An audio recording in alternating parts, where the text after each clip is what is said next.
بسم الله الرحمن الرحيم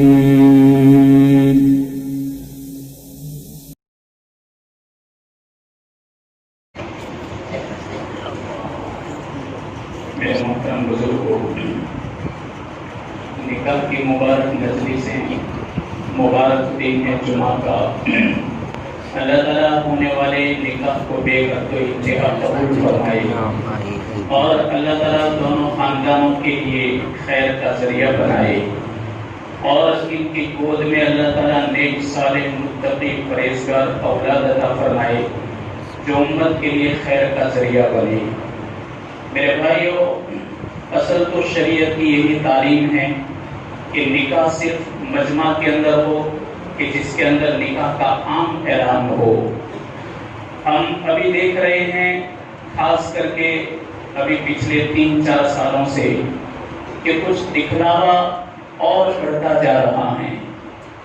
جہاں کہیں شادی ہوتی ہے تو شادی کا بخار کئی مہینوں پہلے چڑھ جاتا ہے۔ اتنا بخار چڑھتا ہے خاص کر کے جوان لڑکیوں میں اور عورتوں کے اندر اتنا بخار چڑھتا ہے کہ لین دین، رسم و رواج، ایسے کپڑے جو بڑے مہنگے ہوتے ہیں، ہزاروں کے کپڑے ہوتے ہیں، لیکن وہ ایسے کپڑے ہوتے ہیں جو شرعی حدود سے باہر ہوتے ہیں، یا تو پھر کتنے ٹائٹ اور فٹ ہوتے ہیں، یا چست ہوتے ہیں، یا پتلے ہوتے ہیں۔ اب یہ سب کچھ دکھلاوا ہے۔ چند عورتوں نے کسی ایک جگہ پر دیکھا کہ یہاں شادی کے اندر یہ سب ہوا، یہی عورتیں ان سے عبرت حاصل کرتی ہیں اور پھر ان سے بھی بڑھ چڑھ کر کے حصہ لینے کی کوشش کرتی ہیں۔ یہ ہمارے لیے تباہی ہے۔ اللہ تعالیٰ نے انسان کو صلاحیت یہ دی کہ وہ اپنی محنت سے کمائے۔ دیکھو، انسان زیادہ پیسے حاصل کرنے میں محنت کرتا ہے، حالانکہ یہ اختیاری نہیں، محنت لاکھ کرے ہوگا وہی جو اللہ چاہتا ہے، اور مقدر میں ملے گا اتنا ہی جو تقدیر کے اندر اس کا لقمہ لکھ دیا گیا ہے۔ لیکن ایک بات تو ہماری اختیار میں ہے، اختیار میں یہ ہے کہ اللہ نے جو ہم کو مال دیا اس میں ہم قصر کریں، ہم اس میں فضول خرچی نہ کریں۔ کم سے کم یہ تو ہماری اختیار میں ہے۔ جو اختیار میں نہیں اس میں تو کوشش ہو رہی ہے، اور جو اختیار میں ہے، ہماری اختیار میں ہے، اس کے اندر کوشش نہیں ہو رہی۔ اور محنت کی کمائی، پسینے کی کمائی عورتیں اس طرح بکھیر دیتی ہیں کہ انہیں پتہ ہی نہیں چلتا کہ ہمارے مردوں اور شوہروں نے کس طریقے سے اس کو کمایا ہے، کس طریقے سے رات دن کیا ہے۔ ان کو تو صرف نفس کے چونچلوں کو پورا کرنے کے لیے اور ادھر ادھر دیکھ کر کے ان کا دیکھی دکھلاوا کرنے کے لیے، صرف اپنی خواہشات کو پورا کرنے کے لیے پیسے خرچ کرنے ہوتے ہیں۔ باقی کمر ٹوٹتی ہے مرد کی، کمر ٹوٹتی ہے شوہر کی۔ شوہر چاہتا ہے کہ یہ سب کچھ نہ ہو، مرد چاہتا ہے کہ یہ کچھ بھی نہ ہو، لیکن میرے بھائیوں یہ اپنی کوشش کے اندر بالکل فیل ہوتا ہے، ناکام ہوتا ہے۔ کیوں؟ اس لیے کہ پلیٹ فارم ایسا باہر ملتا ہی نہیں، ماحول اس طریقے کا نہیں ملتا۔ اس لیے کہ اگر مالدار ہیں، پیسوں کے نشے میں آ کر سب کچھ کر لیتا ہے، پھر ان کا دیکھ کر کے مڈل کلاس بھی کرتا ہے، اور غریب لوگ بھی اس کو کرنے پر مجبور ہو جاتے ہیں، چاہے کہ وہ بھیک مانگ کر کے ہو، چاہے کہ وہ زکات دے کر کے ہو، چاہے کہ وہ قرضہ لے کر کے ہو، جس طریقے سے بھی ہو، ان کو بھی اس طریقے کے نفس کے چونچلوں کو پورا کرنا پڑتا ہے۔ یہ خاص کر اس لیے تاکید کی جاتی ہے میرے بھائیوں کہ ہم سمجھدار لوگ ہیں۔ اگر ہم فکر لیں گے، اللہ تبارک و تعالی اگر ہمارے پیسوں کے ذریعے اگر ایک غریب بچی ہیں اس کا نکاح ہو گیا، اللہ تبارک و تعالی سستے میں جنت الفردوس کا سودا کر دیں گے۔ عبداللہ ابن عباس رضی اللہ تعالی عنہ بصرہ کے گورنر تھے، مسجد کے اندر بیٹھے ہوئے تھے، آپ تسبیح پڑھ رہے تھے، اتنے میں بزرگوں کی جماعت آئی۔ جماعت نے کہا کہ حضرت ہم آپ کے پاس سوال کے لیے آئے ہیں۔ کہا کہ کہاں سے آئے؟ پوچھا، انہوں نے کہا بصرہ ہی سے آئے ہیں، لیکن ہم دور محلے کے اندر رہتے ہیں، ہمارے پڑوس میں ایک نیک آدمی ہے، تہجد گزار ہے اور شب بیدار ہے، راتوں کو جاگتا ہے، دھاڑے مار کر روتا ہے، ہمیں بھی اس کی عبادت پر فخر ہے، اس کی تسبیح کے اوپر کبھی فخر ہوتا ہے، لیکن ہم آپ کے سامنے دستے سوال کے لیے اس لیے آئے کہ اس نے اپنی بیٹی کا رشتہ اپنے چچا کے لڑکے کے ساتھ کیا ہے، مدت قریب ہے، نکاح اب ہونے والا ہے، لیکن بیچارے اس مزدور کے پاس کچھ بھی بندوبست نہیں ہے۔ ہم آپ سے درخواست کرتے ہیں کہ آپ سے جو کچھ ہو سکے آپ مدد کریں۔ عبداللہ ابن عباس رضی اللہ عنہ اپنے کمرے میں گئے، انہوں نے صندوق کو کھولا اور ان کے پاس ایک تھیلی اشرفیوں کی بھری ہوئی تھی، اس کو لے کر کے آئے۔ آ کر کیا کہنے لگے، دیکھو ایک دنیا ہے ایک دین ہے، جس آدمی کی تم پہچان کروا رہے ہو دیندار ہونے سے کروا رہے ہو، تم کہہ رہے ہو دیندار ہے، یہ دنیا ہے، میرے ہاتھ میں جو تھیلی ہے وہ دنیا، تم آئے ہو دنیا کے لیے اور سوال کر رہے ہو نکاح کے لیے جو بہت بڑی عبادت ہے، بہت بڑی عبادت ہے، تو میں یہ نہیں چاہتا کہ اس دنیا کو ان کے ہاتھ میں دے کر کے دین سے غافل کر دیا جائے۔ میں یہی چاہ رہا ہوں کہ اگر اللہ نے ہم کو مال دیا ہے تو اس آدمی کو کتنی بھی دقت نہ دی جائے، تکلیف نہ دی جائے کہ یہ پیسوں کو لے کر دنیا میں جائے اور دنیا خریدے، دنیا خریدے۔ ہم اس کو اپنی عبادت کے اندر مشغول رکھیں گے، ہم خود دنیا خریدیں گے اور اس کی بیٹی کی ضرورت کو پورا کریں گے، تب جا کر کے سامان خرید کر دیں گے، تب جا کر کے ایک غریب کا حق ادا ہوگا۔ یہ حضرت عبداللہ ابن عباس رضی اللہ عنہ ہیں، بذات خود گئے، ان کو لے کر گئے اور ایک لڑکی کو جتنی بنیادی ضرورت جو بنیادی ضرورت ہوتی ہیں، ساری بنیادی ضرورتوں کو آپ نے خرید کر کے ان بزرگوں کو دیا اور کہا کہ یہ امانت ہے، میرا نام نہ لیا جائے، تم اس نیک آدمی کے حوالے کر دو اور جلد اس کو نکاح تک پہنچا دو۔ میرے بھائیو، یہ صحابہ نے تعلیم دی ہے، ہر موڑ کے اوپر سرور کائنات حضرت محمد صلی اللہ علیہ وسلم نے اپنی امت کے رہبری فرمائی اور اپنے صحابہ کے حق میں فرمایا کہ اصحابی کالنجوم، میرے صحابہ ستارے ہیں، ستارے، فَبِأَيِّهِمْ اقْتَدَيْتُمْ اهْتَدَيْتُمْ، ایک بھی صحابی کی پیروی کر لوں گے جنت تک پہنچ جاؤں گے۔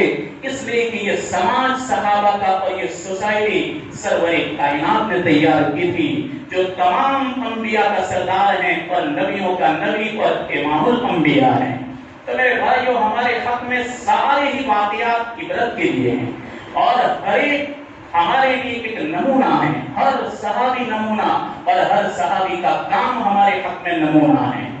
سمرہ ابن جندب رضی اللہ عنہ بہت بڑے صحابی ہیں، حضرت عمر رضی اللہ تعالیٰ عنہ کی بات نقل کرتے ہیں کہ دیکھو یہ تم معاشرے کے اندر دیکھ رہے ہو کہ کہیں لڑائی ہو رہی ہے، کہیں میاں بیوی ایک دوسرے سے الگ ہو رہے ہیں، کہیں دیکھو کہ طلاق ہو رہی ہے، کہیں دیکھو کہ بڑی لڑائی ہوتی ہے۔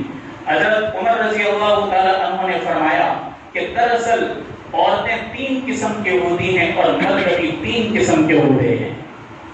پہلی قسم کی عورت تو وہ ہیں جو پاک دامن ہوتی ہیں، اخلاق میں نیک ہوتی ہیں اور بڑی نرم دل اور بڑی نرم زبان ہوتی ہیں، یہ اصل ہے۔ ساری لڑائیاں ہوتی ہیں زبان سے ہوتی ہیں۔ آپ نے فرمایا نرم دل، نرم زبان، اپنے شوہر سے انتہائی محبت کرنے والی، جب شوہر سے محبت کرے گی ادھر ادھر اپنی نظروں کو نہیں چڑھائے گی اور ادھر ادھر دوسرے مردوں کے پیچھے نہیں پڑے گی، انتہائی محبت کرنے والی اپنے شوہر سے اور اپنے شوہر کے ہر سکھ دکھ کے اندر کام آنے والی۔ پر حضرت عمر نے فرمایا ایسی عورتیں بہت کم پاؤں گے، ایسی عورتیں تمہیں بہت کم ملے گی۔ دوسری قسم کی عورتیں صرف مطالبات کرنے والی عورت، یہ لانا ہے، یہ نہیں ہے، اس کی ضرورت ہے، وہاں جانا ہے، ادھر لے جاؤ، وہاں جانا پڑے گا، اس کی ضرورت ہے، صرف مطالبات ہی مطالبات۔ یہ دوسری قسم کی عورت، اس کے پاس نہ شوہر کی محبت نہ شوہر کی عظمت، صرف چیز اور چیز کی ضرورت۔ آپ نے فرمایا حضرت عمر نے یہ عورت صرف بچہ دینے کے کام آئے گی، دوسرے کسی کام کی نہیں ہے۔ تیسری قسم کی عورت گلے کا توق ہے، گلے کا توق، وہ ایسا توق ہوتا ہے اللہ تعالیٰ اپنی مشیت سے جس کسی کو پہنانا چاہتا ہے پہنا دیتا ہے۔ اب تم اس کو سزا سمجھو کہ امتحان سمجھو؟ یا تو یوں سمجھو کہ یا اللہ میرا امتحان لے رہا ہے اور کسی کے صدقے میں تو میرے درجات کو بلند کر دے گا، یا تو امتحان سمجھو حضرت عمر کہہ رہے، یا پھر یہ سمجھو کہ ہم نے کسی کو ناراض کر دیا ہوگا تو اللہ نے یہ گلے میں توق ڈال دیا ہے۔ دونوں میں سے کچھ تو سمجھنا پڑے گا، نہ شوہر اس کو چھوڑ سکتا ہے، نہ شوہر اس کو توڑ سکتا ہے، نہ شوہر اس کو رکھ سکتا ہے، نہ شوہر اس کو نکال سکتا ہے، اس لیے کہ ڈون ہے۔ یہ تیسری عورت ہے، ایک بیچاری عورت وہ روٹی پکا رہی تھی، یہ توق کی طرح تھا، گویا کہ وہ توق ہی ہے اپنے شوہر کے لیے۔ اب وہ شوہر بیچارہ بیٹھا ہوا تھا، اس نے کہا کہ بیگم تھوڑی بھوک لگی، ایک آدھ روٹی کھاؤں؟ کہاں چل کھا لے، تو ایک روٹی کھائی۔ اس کو پھر بھوک کا تقاضا ہوا، کہاں کہ اور ایک کھاؤں؟ اور ایک کھا لے۔ اب اس نے کہا بس اب بعد میں کھائیے۔ اب شوہر کی زبان سے کچھ نکل گیا، بیلن تو اس کے پاس ہی تھا، تو وہ ڈون کی طرح اس نے بیلن اٹھایا ہاتھ میں اور کچھ ایسے الفاظ کہے کہ شوہر آپے سے باہر نکل گیا، تو کہنے لگا یا اللہ یا اللہ، یا تو مجھے دنیا سے اٹھا لے، یا تو کہا اور اس نے گریبان پکڑا، یا تو بول کیا کہا، یا تو مجھے اٹھا لے یا تو مجھے اٹھا لے، کوئی زبان بدل گئی۔ اب وہ بیچارہ کہنے جا رہا تھا یا تو مجھے اٹھا لے یا اسے اٹھا لے، لیکن جیسے ہی گریبان پکڑا تو زبان بدلی، یا تو مجھے اٹھا لے یا مجھے ہی کو اٹھا لے۔ کہاں ٹھیک ہے چل ایک روٹی اور لے لے، اس کو کہتے ہیں گلے کا توق۔ اللہ کچھ لوگوں کو پہنا دیتا ہے۔ اب بزرگوں میں بھی کبھی ایسا ہوا ہے، بزرگوں میں بھی ہوا۔ ہمارے مرزا مظہر جان جانا رحمت اللہ علیہ، علماء ان کو پہچانیں گے کہ یہ شخص کون تھا۔ یہ آدمی وہ تھا کہ چین سے لوگ ان کے ہاتھ پر بیعت ہونے کے لیے آتے تھے۔ خالی ہندوستان کے اندر 4000 ان کے خلفاء تھے۔ ہمارے جتنے بھی جلیل القدر علماء اکرام، علماء ربانیین ہیں، ان تمام نے مرزا مظہر جان جانا رحمت اللہ علیہ ان کو عقیدت اور رحمت کی نظر سے دیکھا۔ اور وہ ایسے آدمی کے جن کے دسترخوان کے اوپر ہزاروں غریب دونوں وقت کھانا کھاتے تھے۔ بادشاہ وقت مرزا مظہر کا صرف دیدار کرنے کے لیے آپ کے پاس آتے تھے، دیدار کرنے کے لیے، زیارت کے لیے آتے تھے، اور مرزا مظہر کی دعائیں لینے کے لیے آتے تھے۔ اتنا بڑا جلیل القدر ولی کامل، لیکن ان کے گھر کیا تھا؟ جب کبھی اپنی بیوی کے پاس کسی خادم کو بھیجتے کہ جاؤ بیگم صاحبہ کو کوئی کچھ کام ہے، اب بیچارہ ہو جاتا، جا کر وہ پردے کے پیچھے سے پوچھتا کہ پیر صاحب نے کہا ہے کہ تم کو کوئی کام ہے، تو کام کی بات کہنی چاہیے کہ یہ کام ہے کہ کام نہیں۔ وہ کیا کہتی؟ تیرے پیر صاحب کی بھی ایسی تیسی اور تیرے بھی ایسی تیسی۔ اتنا بڑا آدمی کہ چین سے لوگ آ رہے ہیں اور آپ کے ہاتھ پر بیعت ہو رہے ہیں، وہ پوری طاقت سے کہتی، پھر بعد میں یہ سنانے کے بعد ضرورت کی چیز پیش کرتی۔ ایک بار حضرت مرزا مظہر جان جانا رحمت اللہ علیہ نے خان صاحب کو کہہ دیا۔ اب خان صاحب کو تو آپ جانتے ہیں پٹھان تھا وہ، اب وہ گیا جا کر کہا کہ بیگم صاحبہ پیر صاحب نے کہا کہ کچھ کام ہے، تو کہا کہ تیری ایسی تیسی اور تیرے پیر کی بھی ایسی تیسی۔ تو پٹھان کیا کہنے لگا، اب ہم پٹھان ہیں، ہم نہیں سنے گا پیر صاحب کے بارے میں، پیر صاحب کے بارے میں ان کی شان میں گستاخی کر رہے۔ وہ تو گرم ہو گیا، برابر گرم ہو گیا۔ اس کے بعد پھر کہاں آیا حضرت کے پاس، کہنے لگا کہ حضرت آپ نے تو عجیب عورت رکھی ہے، کہا کیا ہوا؟ کہا کہ وہ تو کہہ رہی تھی تیری ایسی تیسی اور تمہارے پیر کی ایسی تیسی۔ تو کہا تم نے کیا کہا؟ کہا میں نے یہ کہا کہ اپن پٹھان ہیں، اپن نہیں لڑے گا۔ تو کہا پھر؟ کہا لیکن وہ تو گرم ہوتی رہی۔ کہا کہ سن، مرزا مظہر جانے جانا کو الہام ہوا اللہ کی طرف سے کہ اے میرے بندے، اے میرے ولی کامل، اس کو تو ڈراتا رہے، تیرا موت تک قیامت تک نام کو میں دنیا کے اندر روشن رکھوں گا۔ اور یہ بھی یاد رکھ اسی کے صدقے میں میں تیرے درجات کو بلند کر دوں گا۔ تو میرے بھائیوں اگر ان کی اس قسم کی کڑوی تسلی سن کر کے چلتے رہیں گے انشاءاللہ ہمارا تو فائدہ ہی ہے۔ یہاں تھوڑا لگے گا اس سے سب سے بڑا بلند درجہ ہوتا ہے کسی سے نماز۔ اسلام پورا نہیں ہے، رمضان کے روزے پورا اسلام نہیں ہے، اسلام کا ایک بھاگ ہے، وہ تو ایک بھاگ ہے، لیکن معاملات اور معاشرت کے اندر آدمی جو سکسیس ہوتا ہے اخلاق کے اندر اللہ تعالیٰ اس کے لیے درجات کو بلند کر دیتا ہے۔ ہمارے کئی بڑے اکابر بزرگوں کو ہم نے پڑھا کہ ان کے گھر کئی ایسی ہی بیویاں ہوتی تھی جو ان کے لیے سر کا دکھاوا ہوتی تھی، لیکن ہمیشہ وہ یہی سمجھتے اللہ تبارک و تعالیٰ ان کے ذریعے ہمارے درجات کو بلند کر رہا ہے۔ تو حضرت عمر فرمانے لگے تین قسم کی تو یہ عورتیں ہوئی، مرد بھی تین قسم کے ہوتے ہیں۔ وہی پہلی قسم بتائی پاک، نیک، اچھے اخلاق والا، اچھے کردار والا، عبادت گزار، اور ایسے جو معاملات اور معاشرت میں اچھے ہو بہت کم لوگ ملیں گے۔ نمبر 2، زبان کا نرم درگزر کرنے والا۔ اس لیے کہ زبان کی نرمی اتنی بڑی زینت ہے، اتنا بڑا زیور ہے کہ زبان کی نرمی اس کی 1000 برائیوں کو چھپا دے گی، اور اس کی زبان کی سختی اس کی 1000 خوبیوں کو بگاڑ کے رکھ دے گی۔ تو دوسرا زبان کا نرم، تیسرا مشورہ والا، رائے والا، جہاں کہیں بھی کوئی دقت آوے بڑوں کا مشورہ ہے، سمجھدار لوگوں کا مشورہ ہے۔ آج ہمارے نوجوان بچے اس لیے پچھتاتے ہیں کہ جب کبھی بھی کوئی اتار چڑھاؤ آتا ہے تو بے قابو ہو کر غصے میں آ کر ایسا ڈیسیژن لے لیتے ہیں کہ پلٹ کر کے ان کو اس کو حل کرنا مشکل ہو جاتا ہے۔ کیوں؟ بڑے موجود ہیں، وڈیل موجود ہیں، باہر جانے کی کوئی ضرورت نہیں، خود تمہارے خاندان کے اندر بھی سمجھدار لوگ ہیں، تمہارے خاندان کے اندر بھی کچھ وڈیل اور سجن ہیں، ان سے اگر پوچھیں، رائے لیں، اللہ تبارک و تعالیٰ ان کے ذہن سے اور ان کے اخلاص سے مسئلے کا کوئی نہ کوئی حل نکالیں گے۔ لیکن اگر اپنی طرف سے انہوں نے جلد بازی کی تو میرے بھائیوں اس مسئلے کو حل کرنا مشکل ہو جائے گا، جیسے کہ ان غلطیوں کو آج کل ہم دیکھتے ہیں۔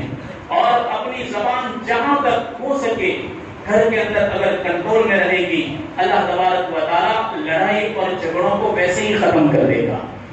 حضرت امام زین العابدین رحمۃ اللہ علیہ کتنا بڑا آدمی ہے، حضرت امام حسین کے لڑکے علی زین العابدین، ان کو ایک مرتبہ ان کی باندھی وضو کرا رہی تھی، اب وہ لوٹا تھا مٹی کا، حضرت وضو کر رہے تھے، اب اس کے ہاتھ سے گر گیا، جیسے ہی وہ لوٹا گرا تو سر میں لگا تو امام زین العابدین رحمۃ اللہ علیہ نے آنکھیں نکالی بیوی کی طرف، باندھی کی طرف، دیکھا باندھی نے کہ تو بڑے غصے نظر آ رہے ہیں۔ تو اس زمانے کی باندھی کتنی عقل مند اور کتنی پڑھی لکھی، قرآن کو سمجھی ہوئی، اللہ تعالیٰ نے اپنے نیک بندوں کی جو بہت بڑی صفت بیان کی، وہ والکاظمین الغیظ، غصہ کو پی جانے والے۔ اللہ کیا فرماتے ہیں؟ میرے نیک بندے غصہ کو پی جاتے ہیں، والعافین عن الناس، لوگوں کو معاف کر دیتے ہیں، درگزر کر دیتے ہیں۔ یہ اللہ کے پیارے بندوں کی صفت اللہ نے قرآن میں بیان فرمائی ہے۔ تو جیسے اس باندھی نے دیکھا کہ غصے ہیں امام زین العابدین، تو باندھی نے کیا پڑھا، ان کو کیا کہا؟ والکاظمین الغیظ، قرآن کا ایک جملہ پڑھا۔ تو حضرت امام زین العابدین نے آنکھیں جھکا لی اور کہا قسم تو غضبی، میں اپنے غصے کو پی گیا۔ پھر باندھی نے کیا کہا؟ والعافین عن الناس، لوگوں کو معاف کر دیتے ہیں۔ امام زین العابدین نے کہا ہم نے تمہیں معاف کر دیا۔ باندھی نے کہا واللہ یحب المحسنین، اللہ نیک لوگوں کو پسند کرتا ہے۔ امام زین العابدین نے فرمایا ہم نے تمہیں آزاد کر دیا۔ 3 ٹکڑے کہے قرآن مقدس کے، والکاظمین الغیظ، والعافین عن الناس، واللہ یحب المحسنین۔ 3 ٹکڑے کہے، 3 ٹکڑوں پر انہوں نے فیصلہ کیا، غصے کو پیا، تجھے معاف کر دیا اور تجھے آزاد بھی کر دیا۔